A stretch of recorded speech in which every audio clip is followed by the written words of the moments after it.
Well, I'm Dr. Stephen Pipe. I've directed the Pediatric Hemophilia and Coagulation Disorders program here at the University of Michigan over about the past 25 years or so.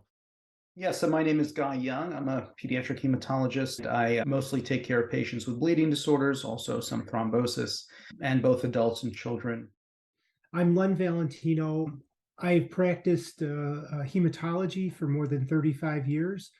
My name's Amy Dunn. I direct the Pediatric Hematology Division and the Hemophilia Treatment Center.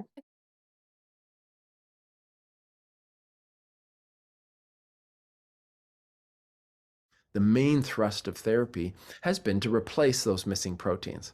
So for decades, we've been doing that with both plasma derivatives of factor IX and factor VIII, and then more recently, the recombinant copies of those proteins, a recombinant factor VIII and factor IX. So if you have hemophilia A, you're giving yourself an IV infusion on average every other day. With factor IX, with the extended half-life molecules we have available, you're still, in general, having to do an IV infusion at home yourself every week. And so this leads to issues with venous access, particularly in younger children and older adults, and also leads to problems with adherence because the burden of doing that treatment is really quite high. It takes a long time. Obviously, it's painful.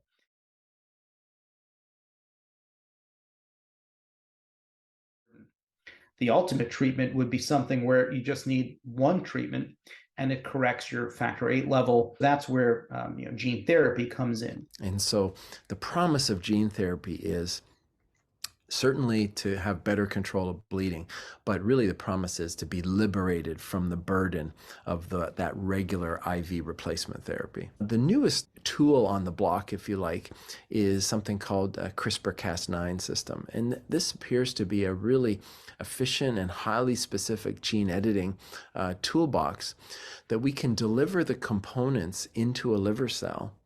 And at a very specific locus in the genome, we can open it up and insert our gene of interest directly into the genome.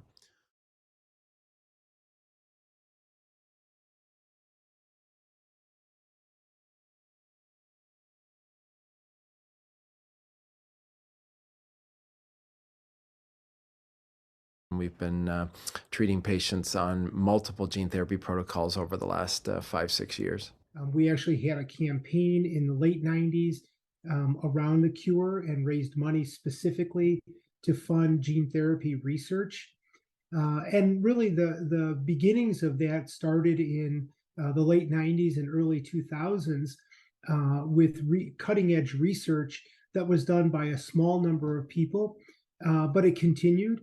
And it really has been an iterative process over now a couple decades.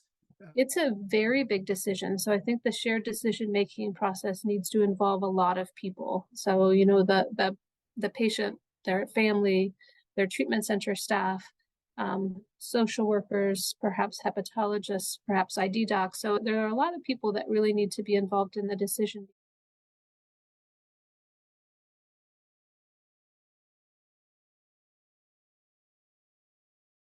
We've made so much progress because of the dedication of the community. The hemophilia population, by and large, is really invested in research and moving the field forward. And often when people are consenting to be part of a new trial of a new medication, they will always say to me, of course, I hope this works for me, but if it doesn't work for me, but it helps you treat the next person with hemophilia, then, they consider that a job well done. So.